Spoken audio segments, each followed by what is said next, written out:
Quick question, 4-day work week. Sounds like a good idea, right? Would it work for you? For over a decade I've been saying this. Yeah. Would make more sense. 4-day work week. Sounds great, right? Would it work for you? No, because I run a company that requires me to work 5 days. Probably, yeah. I mean, I work 2 jobs, so I think one boss would be okay with it, the other one wouldn't. Depends on the efficiency of the employees and the climate, the work climate. I think they will only care about if we, finish all the work goals. Like they probably won't care whether you work for 5 days or 4 days anyways. Going to 4 days a week would put us at a tremendous disadvantage relative to other countries. If we have enough staff, that should work right, you know what I mean? Everyone should be able to have their time off and enjoy their life. Sure. I like that. Yeah. What about your boss? Would it work for your boss? No, not a chance. Ask the boss. He's our boss. Well, a 4-day work week is being tested out in a UK pilot project. The model is 100% pay, 100% output, but working 80% of the hours.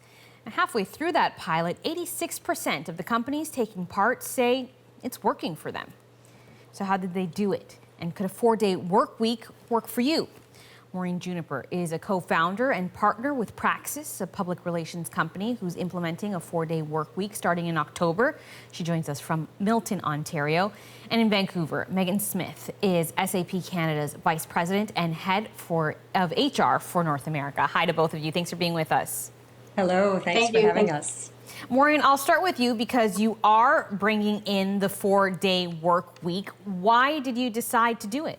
I think there were 3 elements to our decision. One definitely was employee wellness. We care deeply about our employees, and the pandemic had made things more difficult, higher levels of stress.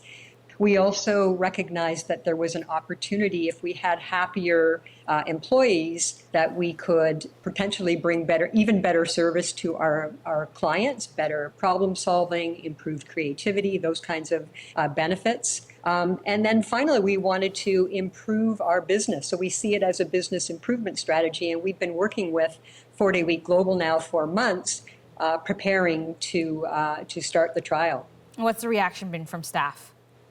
Well, of course, staff are super excited about it. Why wouldn't they be? Working 80% of the time and getting 100% of their salary. They're very, very excited. There was skepticism at the beginning and lots of questions, and we had a lot of work to do to get to today to be ready to launch our trial, but they're very, very excited. Megan, your company discussed implementing a 4-day work week and ultimately decided not to. What factored into that decision? What were the challenges? Well, we are still talking about it, so I wouldn't say it's completely off the table forever, but where we landed was that it's incredibly important for us to take into account the nuances of every single different job and their own requirements. So we chose to really focus in on offering flexibility in where, when, and how people work, because that differs for everybody depending on the job they do. So ultimately, we felt starting with a culture that's based on empowerment and flexibility, where at an individual and team level, they could determine what works best for them, would be a really good place for us to start. So we actually have several flex options, and we're going from there to see how that should continue to evolve. Okay, we're going to continue this conversation, but first let's talk about when it comes to the work environment and how it's evolved. Take a listen. I mean, it's all about productivity, right? I feel like we've reached a point where humans are just more productive in general, right? So if you can do the work that you used to do in 5 days and 4 days, why not, right? And with the advent of new technologies like AI and whatnot, yeah, sure, why not? Maureen, do you think there's something to that our tools are so much more advanced that we should be able to spend less time working? Yes, absolutely. It is all about productivity and reducing inefficiencies. So definitely the pandemic, as I mentioned, we are now a remote company, so we work remotely. We're using technology in new and different ways. And what we had to learn going into this trial was that we're not asking people to work 4 10-hour days, we're asking them to work 4 8-hour days. And in order to do that, they need to maximize their productivity and reduce the inefficiencies that exist in all of our days. Megan, talk to me from the HR perspective and give some advice for employees, because as you said, it's not something that, maybe is would work for everyone in your company in all circumstances, but you are trying to find some flexibility. If this conversation is happening in workplaces, what's your advice to them? So we are running a large global organization, and so there's complexities that are introduced with one type of rigid schedule, which I think could work very well for certain teams, certain types of project work, shift work, where you can create coverage.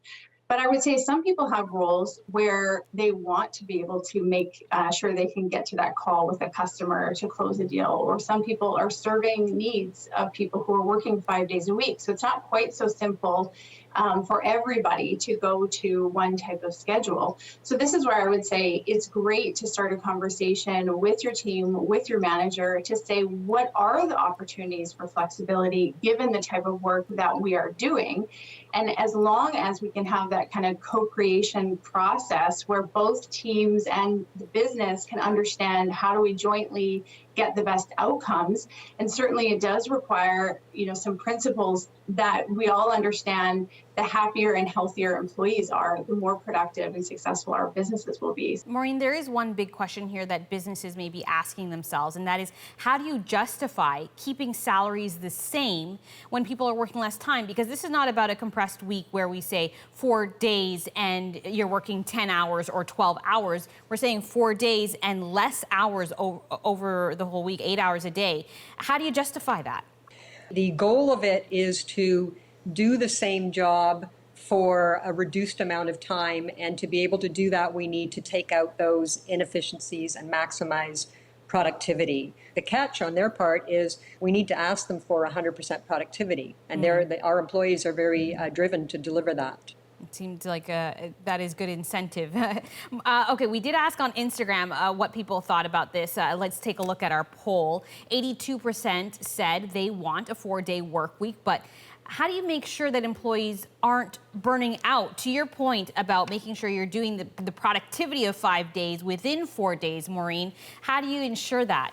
We had a lot of training, Janella, over the last several months. So in partnering with 4-day Week Global, we were able to take our employees through a tremendous amount of training on time management, teaching them how to reduce inefficiencies, how to avoid distractions during their day, how to have focus time during their day so that their tasks run smoothly. So they didn't feel like they were not productive previously, but they were able to identify a number of things that they could do to make themselves more productive. All right, Maureen, Juniper, Megan Smith, thanks to both of you for your time. Thank you very much.